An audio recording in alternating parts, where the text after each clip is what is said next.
Show of hands, how many of you are single watching this thinking, I just can't wait to be married and meet my future husband? Hey, I absolutely love that. That's why this podcast exists, but I wouldn't be doing you any favors if I wasn't real with you. No matter how long you've been waiting to meet this man, no matter how incredible your God love story is or how incredible he is, there is the reality that when we wait for something, we create this eager expectation, yet when we get it, especially in today's world, it's so easy to take things for granted once we get them. Have you felt this as you're praying for something and you've been so consistent in prayer? Maybe you've been like fasting or dreaming or having people hold you accountable, and then you get it and it's like, yes, okay, but on to the next thing. Or when you were a kid and you wanted like that next toy at Christmas so bad, and then by January, you'd already misplaced it or broken it or wanted something else. Whenever you get comfortable with your significant other, whenever you create rhythms in your relationship, seasons change, dependencies change, you become partners and more things, it can be really easy to slowly take your spouse for granted. Now, I don't want to see any of us get to this place, so I wanted to have a preemptive conversation of how we can avoid this, what this looks like. You know, it's not even with our spouse, but we can do this with our families or our long friends for a while. Like, there's such a gift of comfortability and sincerity and like, oh, I just know this person so much, I can be my true self. But what we don't want to do is start to take that person for granted. Forget how much we've prayed for them, how much we've yearned for them, how much we do love and cherish them. Or maybe we've not forgotten this, but we've forgotten to show it with our actions. So how do we avoid falling into the motions within our marriage? My guest today is going to encourage us from lessons from her own marriage and teachings that she gets to share with other couples. You may best know her as the American Sniper's wife, Miss Taya Kyle, married to the late Chris Kyle. Since her husband's passing, she set up the Chris and Taya Kyle Foundation, where she gets to walk alongside military couples and help them in their communication and their intimacy and their understanding of each other, and just help them through some of the complexities of that specific relationship. But when I tell you guys the amount of wisdom and stories and teachings that she shared was so applicable for someone that wants to be married and any couple that's been married for 10 months or 10 years. I really do mean that. I was taking so many notes and just enjoying listening to the stories that she would share and the empowerments and the advice that I think is often we forget that, hey, marriage it's for the long haul. It's a marathon. We want to do this well. We want to have check-ins. We want to make sure, again, that we're running that race well. So I want you to be able to pray for your future husband and also have this long-lasting, thriving relationship throughout your entire time together. So let's glean from this wisdom. Take some notes if you want to, and let me know at the end what you enjoyed best, what thing you are going to savor in your heart and hold on for your marriage or into your marriage. Well, Taya, welcome to the Dear Future Husband podcast. It's such an honor to have you with us today, and I would just love to hand the floor over to you for you to introduce yourself to our listeners. Well, thank you. Yeah, I'm Taya Kyle, and people know me best usually from the movie American Sniper, based on, of course, the book. And I'm a widow. My husband was Chris Kyle, the American Sniper. And since his death in 2013, I've been really blessed to learn a lot through a lot of compounding trauma.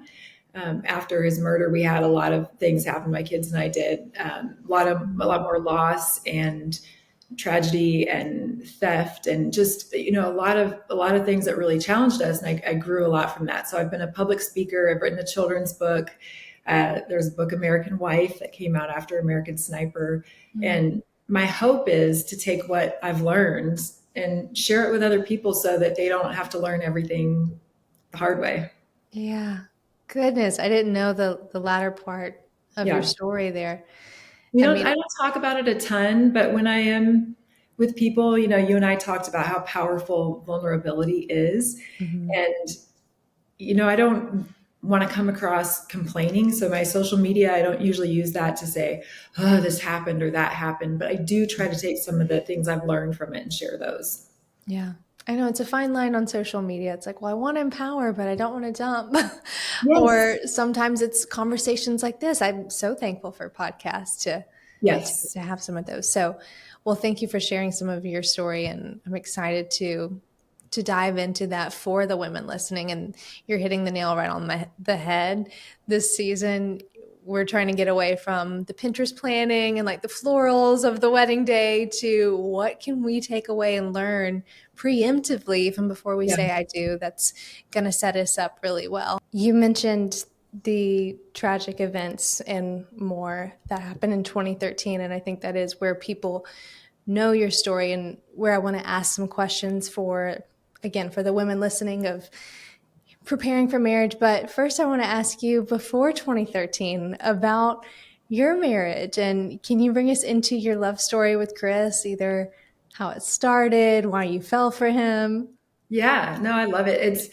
I'm fascinated by the process of people falling in love. Before you're married and you're looking for a mate, we can tend to want to be something or someone for someone else, right? Yeah.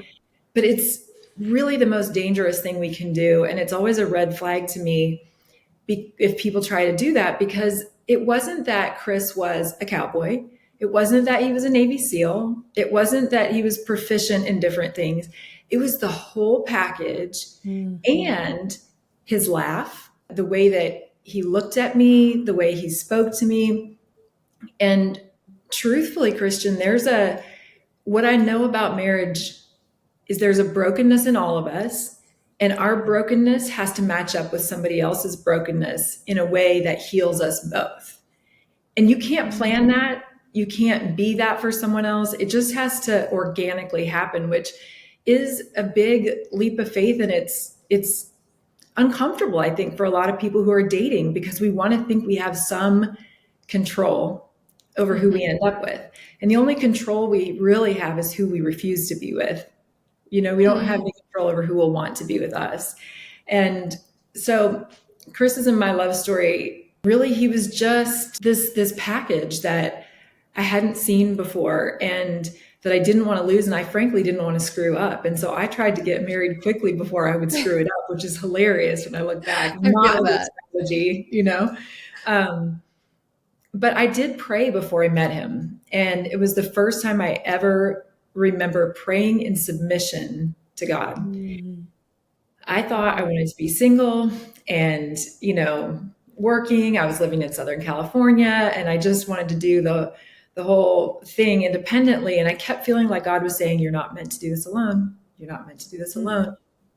And I would fight it because I didn't know if it was really God, first of all. And I was not deep in my prayer life. I was not reading the Bible. I wasn't really even, to be honest, certain about Jesus. I just knew that I felt God, and I was comfortable with him, but I wasn't really sure about Jesus being the Son of God. And so I find that fascinating too, how God will reach us, knock, seek me and you'll find me. And then from there, he's got me deeply in love with Jesus and the Holy Spirit and all of those things. But anyway, I remember saying, "God, if you really don't want me to be alone, then you choose. I don't care who he is. I don't care how old he is. I don't care what he looks like. I don't care what he does for a living. I just want someone nice." And I knew that God knew that I meant beyond nice, right? Like just good hearted.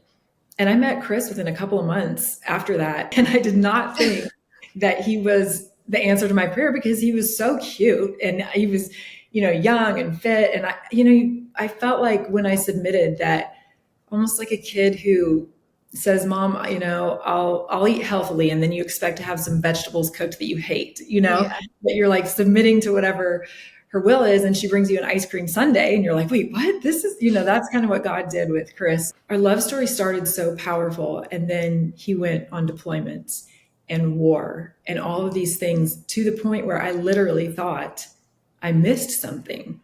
We got married too soon. Maybe I didn't know him well enough. And then as we stayed through it, I realized, oh my goodness, I did know him well enough. It was the implication of war and what it does to a person. It's not so obvious. It can be very, very subtle. And that's why we have our foundation, TACF, Taya and Chris Kyle Foundation, because had I only known these tools and tips sooner, it would have been a different experience. It's not intuitive. It's different than the civilian world. It's not something that, army wives or military wives get together and know the answers and coach each other through it.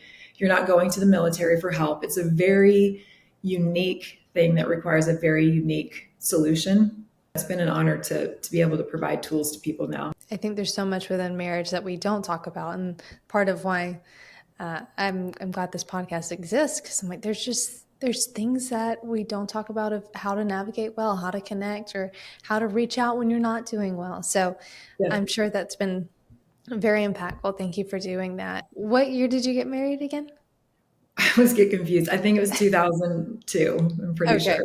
So y'all had about roughly 10 years Yeah. with deployment of being together. My hope, and one of the main things I want to lean in and ask you about today, is someone that has experienced, the closeness, the departed, and the loss of all throughout marriage. Is I think it's so easy, if it's dependent on the season of having young kids or having busy jobs or being separated by some type of long distance. It's so easy to take our spouses for granted after we get them. Like, there's a lot of girls here that should be, if they've been listening to the podcast long enough, that are praying for their future husband, as you were in that early season.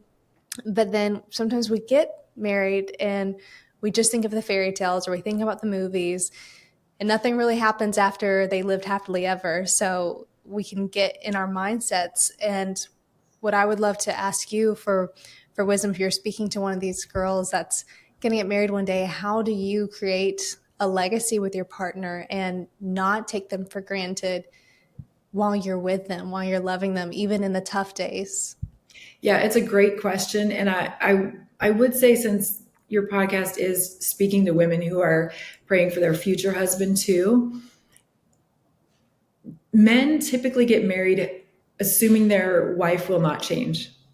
And women typically get married assuming their husband will change and grow. And so I want to encourage women two things. Do not get married if you think that somebody needs to change and that they will change in time.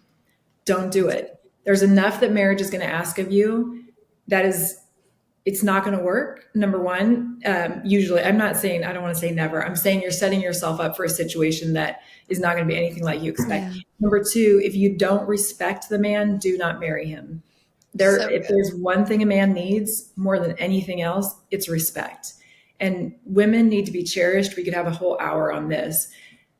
Without fail, through all of the couples I've talked to, all the men, it is so important, and women don't realize how to communicate their respect in a way that men feel it a lot of times. Yeah, that's so good. I feel like sometimes we respect the idea of a husband more than the person themselves. So it's what Taya is saying is, don't just think, well, I marry him and then, he's going to do this for me and we're going to have this great companionship. But it's like, okay, if I'm marrying Jack, what is it about Jack that I respect? What are those actual qualities? And I think that's actually really helpful too. Like, it's one of those cliches we say of, when you know, which is true, but what is it that you know if you don't actually know this person, if you don't know why you love them, why they're going to be a good partner, why as you said, your brokenness is going to help heal each other with the third party of Jesus and the Holy Spirit.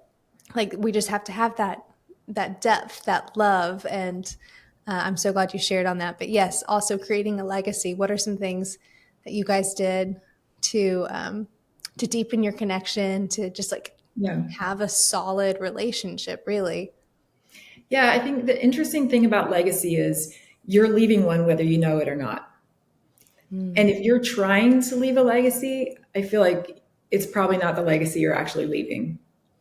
So the legacy you're leaving is how you live and how you love, right? That's typically what people remember the most about you. If you think about your grandparents or aunts or uncles, sure, there are different things that inspire us. Like, my grandfather started a business at 55. Yes, that inspires me. That's part of his legacy. But the bigger thing is how he loved, how he talked about people, how he delighted with my grandmother and her company, and how his eyes twinkled around her, and how he danced and wrote her limericks, and, all of these sweet things. The things you remember. Yes, those are the legacies. So my kids were fairly young when Chris died. They were 8 and almost 7, and Mm. they remember a happy marriage. They remember a mom and dad who laughed and loved each other, and they remember a dad who played with them, and all of these things that inspire them still. And that wasn't our intention. We didn't think Chris was going to die then, and that wasn't our intention. But that's what they do remember, so much so that my son Colton, who's 20 in actually a few days, he runs the American Sniper brand. Shout out Colton Kyle.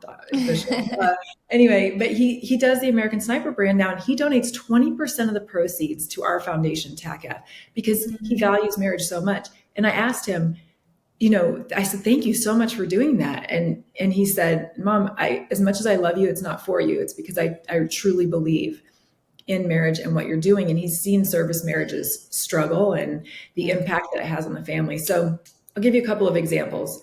In our family, we always say, I love you before we get off the phone. We just do. I mean, I say it to my friends. I say it because it's true. If you're in my life, you're there because I love you. And when they hear people get off the phone and not say it, it's a little strange to them. When they leave, I love you, a hug. That's something I did with Chris. I love you, and a hug and a kiss goodbye, always, without fail. And I don't care if it was, hey, honey, did you take out the garbage? Oh, yeah, I did it this morning. Okay, cool. I'll let you go. I love you too. Goodbye. Right? We had a friend who stayed with us for a while after she was married 37 years, divorced, stayed with us, and then she found a home and moved out. And she said, I've never in my life been someplace where I had as many, where I heard I love you and got as many hugs as I did while I was at your house. Right? Because we love, my kids are loving on her and saying, I love you, Kim, before they leave, and, giving her a hug. So I think number one, that kind of love is a legacy. And it's something that feels uncomfortable for my kids if it's not a part of their world.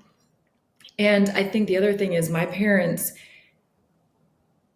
they have had to work at their marriage truly over the life of their marriage, 50 plus years.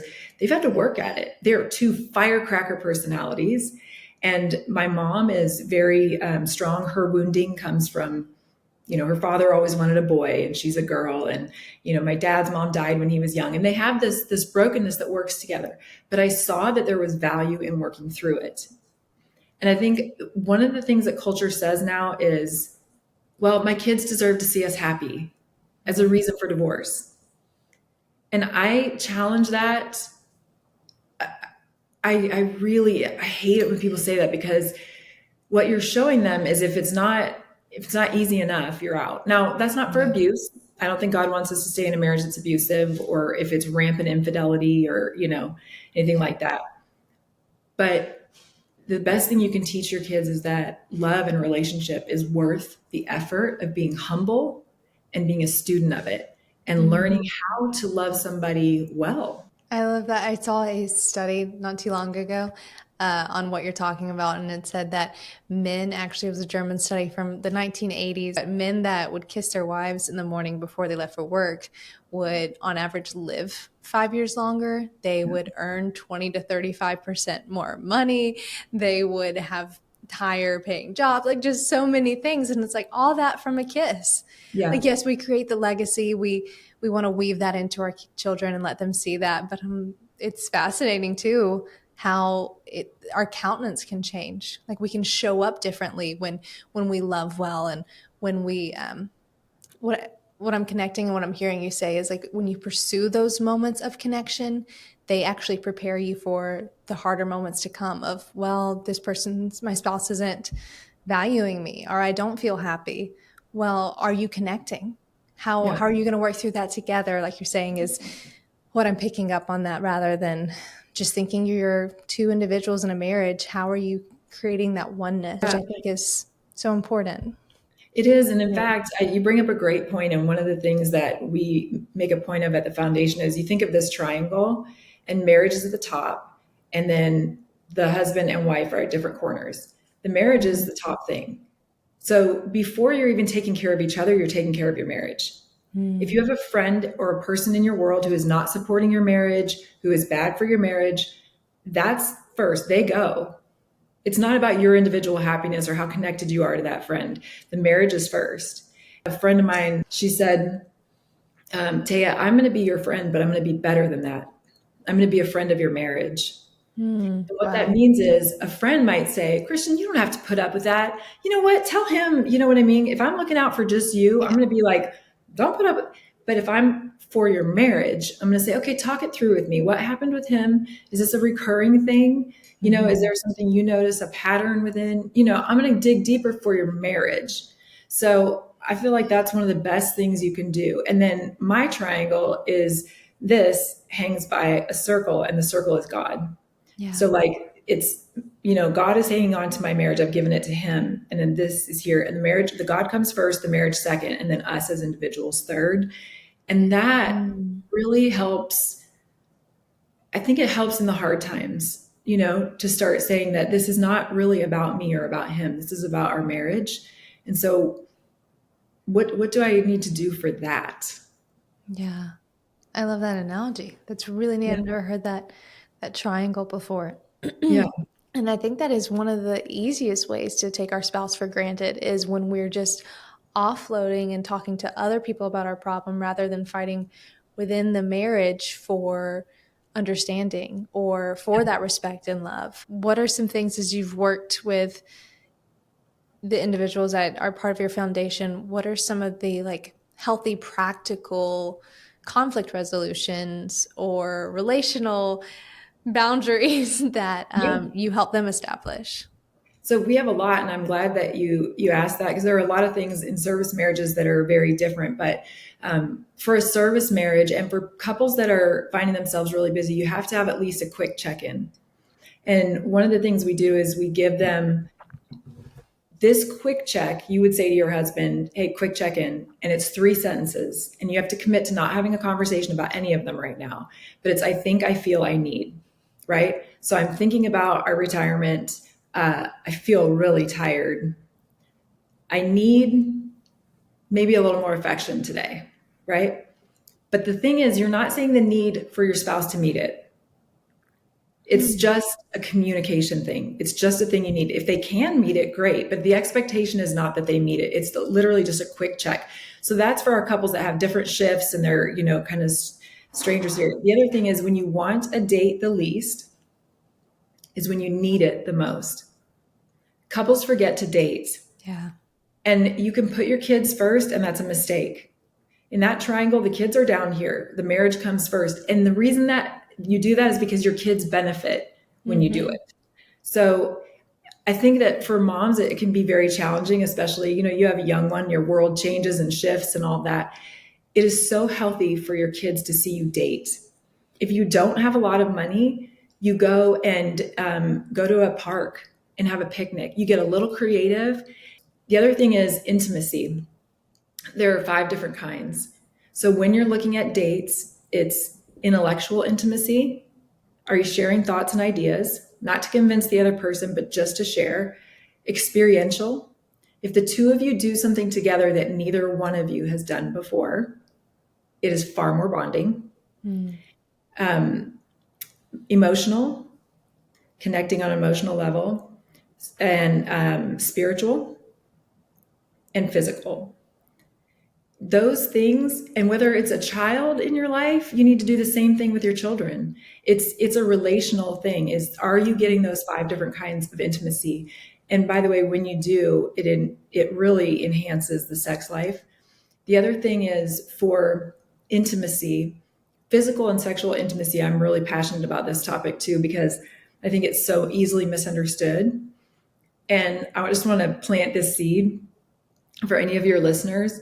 But our culture and society is telling women that, okay, so I have a good friend, a guy, his wife passed on, and he tells his teenage daughters, there's only one thing guys want from you. And I'm like, please don't ever say that again. Like it is true that men have a sexual drive and that your daughters need to be careful of that. But the right man, that's not all he wants from you, right? Hmm.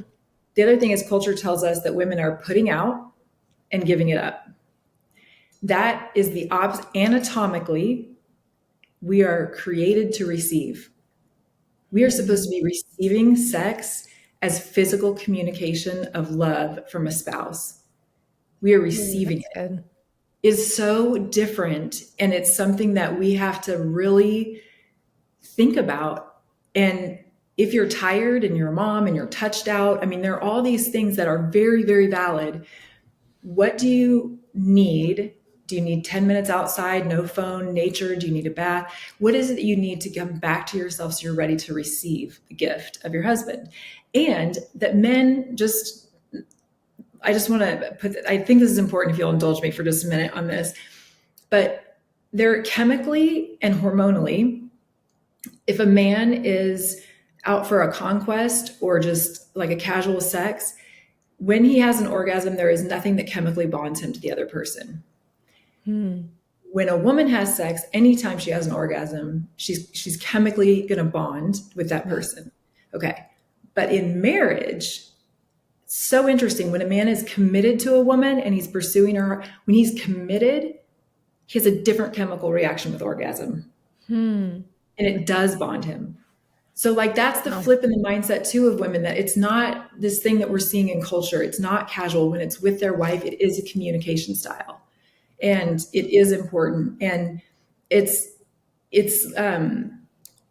appears to be offered up to men everywhere. The billboards are suggesting, look at me. The ads are suggesting, look at me. It's offered up everywhere. And then they say no to everyone else and come home to you. You're the only woman they can look at naked without guilt. We sit and think, oh, we have cellulite here, or we don't look good here. It literally doesn't matter. You are the only one he can look at guilt-free, right? So let him look and enjoy that. I know it's a bigger conversation, but I feel like it's so important because it's the opposite of what culture is telling women about receiving the gift of sexual intimacy and physical intimacy. Anyway, the other intimacies are necessary for that one to be the best it can be too. Right. So that's another tip that we talk about. And then we do we do more than this, but one other thing that I really love is we do strengths training. So we do the strengths training assessment, 34 strengths. What are your top 5? And then a coach works with the couple to work from strengths. So if your strength is, like mine is ideation, and let's say Chris's was strategy. If we had done this, I think it would have been different for us, because every time he would say, hey, there's an issue here and there, man, my top strength is ideas. Let me give you ideas. And he would go, I just want you to listen. Right. And I'd go, okay. That's so hard for me to remember. Okay. Had you known of my husband and I, so that's great to hear. Yeah. Right. Okay. So what I had to learn, or what I learned that was so powerful, is if he knows that's my top strength, now he knows I'm bringing him my very best. Right. And probably more importantly is, it's my job to make sure my strength is an Olympic strength instead of a detriment. So in that situation, it was not serving us. My strength is great in some ways, but it has to be like everybody else's in its lane in order for it to truly be a strength. So if your husband's a strategy, let's say, then when you have something that's strategic anywhere in your world, hey, baby, your strength is strategy. Can you give me a strategy for this? And we love to help each other out, but we want to do it from our strengths. Yeah. So thinking through and knowing what your strengths are is extremely helpful. And we might kind of know it, but when we really solidify what they are and then respect each other's strengths and then take accountability to limit ours only to where they're valuable in the marriage, wow, it just changes things substantially. That's so interesting. I've never heard about limiting them. I mean, you've heard of 50-50 analogy and cutting that out and just making it the 100-100. If you serve them, then you're receiving all the more. That's what it makes me think of. And I'm glad you hit on intimacy too, because I want to ask you and of course, the singles aren't quite thinking this yet, but maybe the married couples or engaged couples. So when you either don't feel like being physically or emotionally intimate, you don't feel like being respectful, even, let's say that, like you've had a tough day yourself or you are touched out, what can you do? You mentioned, taking a breather, stepping outside, but what do you do when you don't feel like showing that affection? Because, we are so inundated right now with, well, I feel this way, or I need to do this, or these are my boundaries, these are my needs. And there's very much a validity to that. But I think when we overemphasize that, we miss those connection points. So what would you suggest when, and I love the post you had on this. I think you talked about Chris and those little like butt grabs and things like Yes. that. But what do you do when, or what would you do whenever we weren't feeling it? But you're like, I know I need to connect. Like, how do you Yeah. overcome that mentally so you can receive that love you were talking about? Yeah, so I think there are a lot of things, and even for people who are dating, maybe they're not having intercourse, but they're still having physical intimacy. They're still hugging, giving a back rub. They're holding hands. All of that physical intimacy matters. And we do have couples who have been blown up and physically aren't able to have the sexual relationship that they used to have, but physical intimacy is still important, and so you find the ways. Um, the love languages is important too, right? Like knowing what your love language is, and then the partners respecting each other's love language. Okay. But and I would love to sit here and tell you that I knew all of this when I was married and Chris was alive, and I didn't. I really didn't, and I wish I had. And it's part of what God has given me to pour into other people, because it's a gift, right? To be able to share Yeah. and help them avoid some of the pitfalls. But there were times where I felt too tired. Do you know, if I would have said, "Oh my gosh, baby, I'm so tired, but if you will do the work and like give me some slow time because I'm touched out to like move whatever I need to make it work," of course he's going to do it. You know what I'm saying? Like, of course. So what was wrong with me communicating that? I don't know. I guess it didn't occur to me, and I didn't slow down long enough to think through how that would be. One of the examples I use, and I think this is important for women, is if everywhere we went, there were billboards of men going like this: "Talk to me. I want to hear about your day." Yeah. And then you go to the grocery store and the checkout guy is like, "Christian, tell me about your mom. Last time you were here talking about that, what's that?" And you go, I really should save those conversations for my husband. Let's just say that's how the setup was, that it wasn't appropriate for you to have those. TV though, candles are lit and men are like, "Talk to me." And then you say no, and you get home and you say to your husband, "Babe, I've been waiting all day. I really want to talk to you about this." And he's like, "I'm tired. You always want to talk. Like, I'm exhausted." Oh, yeah. Right? I see where you're going. Yep. Mm-hmm. It would be, or if he said like, "I'm sweaty and I'm gross. I don't want you to look at me right now." Like, you'd be like, "Oh, really?" Because I waited all day. I said no to all these other people that appear to be offering it. So I think there's the best thing we can do, Christian, truly is learn how to communicate. I call it DHL: direct, honest, and loving. My kids, and I do this, and I'm telling you, my son is just a pro at it. And it's encouraged me to grow that way too. So here's what a DHL would be: I respect you and I love you. And the word respect, by the way, is huge for men. Mm-hmm. Just hearing it. I respect you and I love you and I want to connect with you. I'm feeling a little bit touched out and I'm feeling a little stunted as to how to bridge the gap here between the physical connection that I want to give you and the way that my body is feeling. And then if you know their strengths, do you have any suggestions? Can you help me with this? Mm-hmm. Right? And maybe they say, "You know what, my drive isn't that strong tonight, maybe tomorrow." Or maybe they go, "Well, would it help if you had a bath?" Or, "You love to read. Do you want to read for a little while?" And Yeah. women consistently say this. And I know you have a toddler, right? When your husband goes to the bathroom, the toddler doesn't go in and bug the husband. But when you go to the bathroom, the toddler's always there. So a lot of times the women are like, "I just want to take a bath and relax, but my husband doesn't keep the kids out of the bathroom." If your husband knows that that sacred time for you is that leads to him getting sexual intimacy, he will guard the door. You know what I mean? Like, it's a different setup. Mm-hmm. But having said this, I spend a lot of time with the spouses, and I'm in charge of the intimacy week with them. And there are a lot of women too who are very tearful and say, "My husband is not the one with the drive. I am. I'll walk naked in front of him and he doesn't respond." You know what? Almost always it comes back to he doesn't feel, if it's not physical, first of all, they need to go to a doctor, make sure their testosterone, especially in the service community, their cortisol, their testosterone, adrenal fatigue, all those things are in check. If physically everything is good, then the next thing is respect. And how does he feel respected? You may think you're giving respect, but what things do you do that help him feel respect? And Can you do more of them? Are there things you do that feel disrespectful to him? Ask the question, because all day long men are challenged for respect. And so, but they don't tell us that. Just something that's part of their life. So if we can talk to them DHL, direct, honest, loving, meaning if I said, hey, honey, can you tell me there are ways that you feel like you're not getting respect from me? DHL means when he tells me, I don't get offended. I don't get defensive. I don't say, well, I wasn't trying to. That wasn't my intention. I literally am coming from a place of curiosity, like a scientific experiment, and saying, really? Wow. Okay. Thank you for telling me that. Yeah. I'd like to work on it. And then you give permission. If I slip up, I'd really like to work on this. If I slip up, will you just point it out to me gently?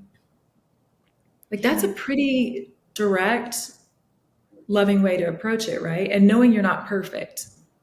Mm-hmm. And I feel like it respects them sharing it too, which is not as easy for men to vocalize some of those things. I haven't looked into it as much yet, but I'm going to more. And it was, but it rings so true to the nature of our relationship. Is I saw something saying that women feel like this release and this letdown as we say, oh, I have to tell you about my day. This happened. I'm processing it. Whereas men, to bottle that back up and try to articulate it sometimes stresses them more, releases that cortisol rather than, the endorphins.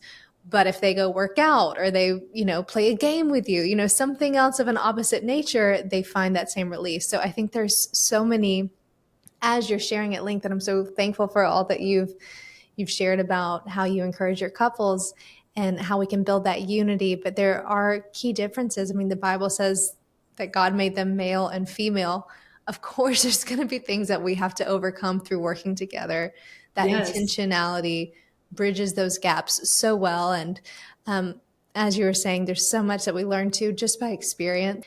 Anyone that's listening and thinking, I can't wait to get married one day, I hope, and speaking for Taya, we hope that some of what we've shared and more of what you share on your platforms can help you just be set up better for that. Not to say that any marriage is perfect or you have to get it perfect, but there are some quick pro quos and there are some tips that you can utilize even in singleness. Like if you have a brother, I have friends that live with their brothers and they're like, this is really preparing me to be married to a man one day. Like, start showing him respect, or your like you said, your friend that visited you, like show them their love. I do want to encourage people to go to marriage with great humility and the opportunity to grow. Also, as far as respect, we're at a culture where it's like women can rule the world, and we can. And outside of marriage, we ought to, right?